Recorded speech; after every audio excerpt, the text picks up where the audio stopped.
Sanibonani guys, igama uNqobile nophathela amazibela eNimba ngomhla ka-18 November.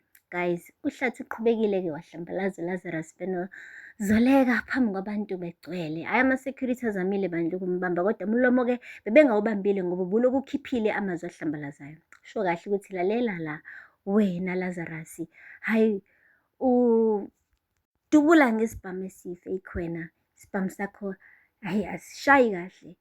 Hayibo, wonke umuntu wabamba ongezansi, washo ukuthi ngifuna ingane yami, ngifuna ingane yami. Yabona nje abantu bakongcukana basoze bakhulelwa yisibongo. Wena nje isibongo sakongcukana soze wasikhulisa, awuyona indoda, uyinkwenkwe wena. Hayibo guys, hambile kuLazarus-ke wamunikeza u-left osheshayo wisibhakela, kodwa kubonakala nje ukuthi-ke kwalesibhakela hhayi asikho as strong as lokuhlambalazeka lokhu asedlule kukona uLazarus. Nesibhakela simane nje sathi tafa kuyena phela uhlathi, kodwa yena amazwi akhe afika anemba khona impela enhlizweni yakhe uLazarus. Guys, uhambile-ke uhlathi bamkhiphela ngaphandle.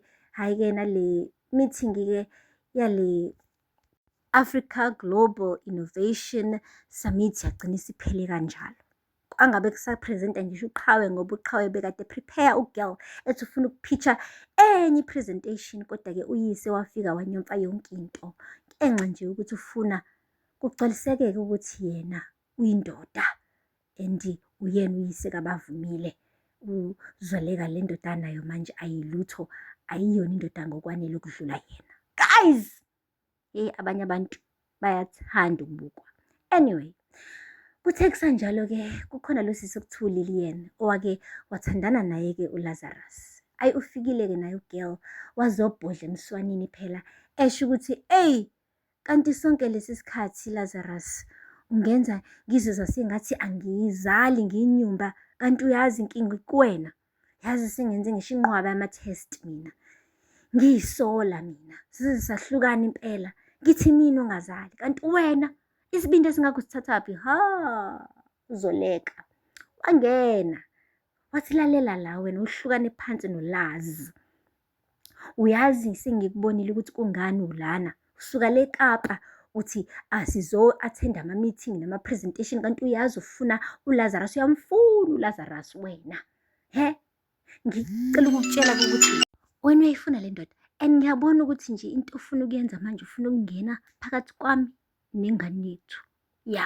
Yile nto nje ifuna umndeni wami lo, yazo angeke ngize ngivume ukuthi ngene phakathi. Phindele Cape Town, yazo sisi, hlukane noLazarus, okay? Waqede lapho athi asisambe esho kuLazarus. uLillian wakhala miyinyembezi, ebona kahle ukuthi hayibo, naye kuKheliwe yabo ey'tshela ukuthi sonke lesi sikhathi uyinyumba, kanti hhayi cha, uyazala ugirl. Umuntu obenenkinga uye lo uLazarus. Manje-ke ngathi ugirl is out for i-revenge-ke, cause into ayenzile-ke emva kwalapho mane nje wahamba wabheka isitha esikhulu sikaLazarus, wathola ukuthi hhayi uSydney. Hambile-ke waya emzini wakhe uSydney, washo ukuthi lalela la, mina nawe we have the common enemy. Isikhathi sokuthi siqhumbe phansi ikhusela tech.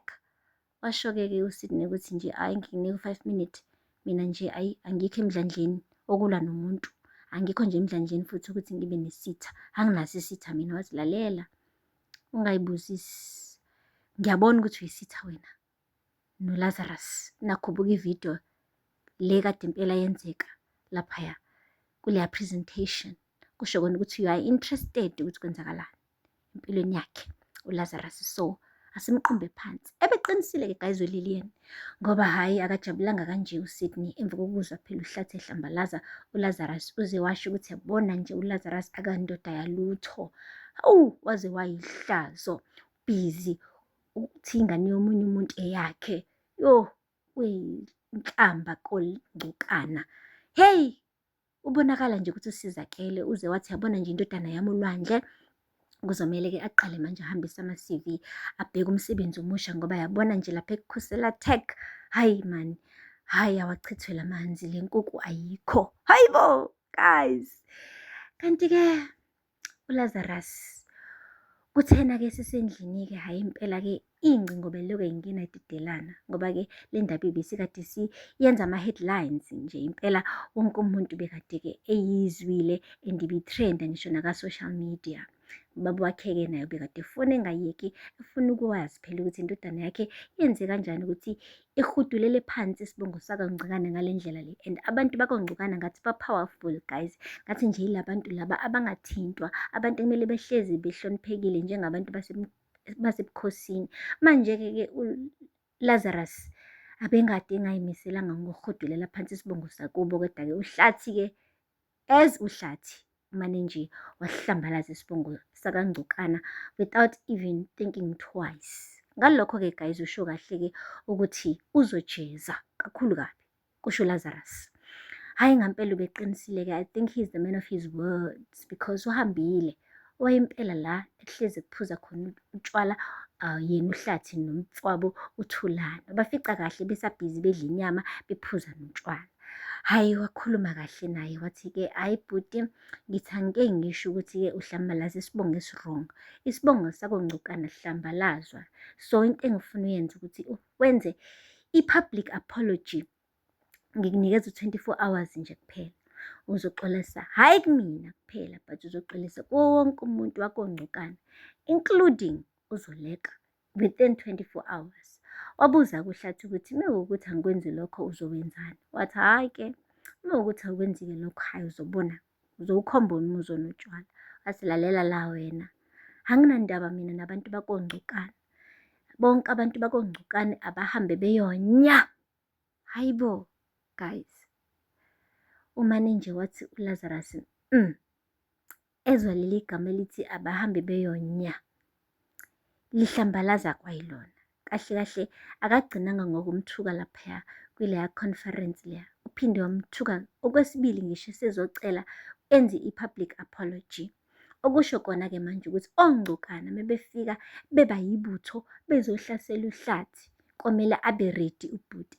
Angazi kuzoba ready kanjani njengoba vele engathi ekhaya kubo bamagwala bonke.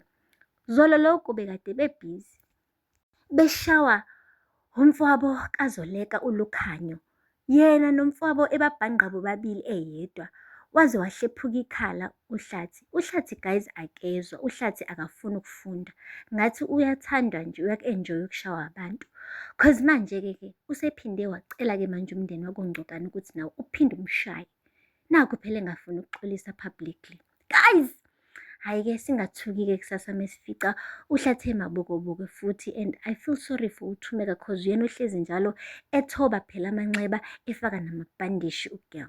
Guys, aphela lapho-ke amazwibela namhlanje. Ningakhohlwa ukusubscribe, nilike, nikhomente. Until next time, bye. Sanibonani guys, kaMonqobile nophathela amazwibela eNimba ngomhla ka-18 November. Guys, uhlathi uqhubekile-ke wahlambalaza uLazarus Zoleka phambi kwabantu begcwele. Hhayi ama-security azamile bandla ukumbamba, kodwa umlomo-ke bebengawubambile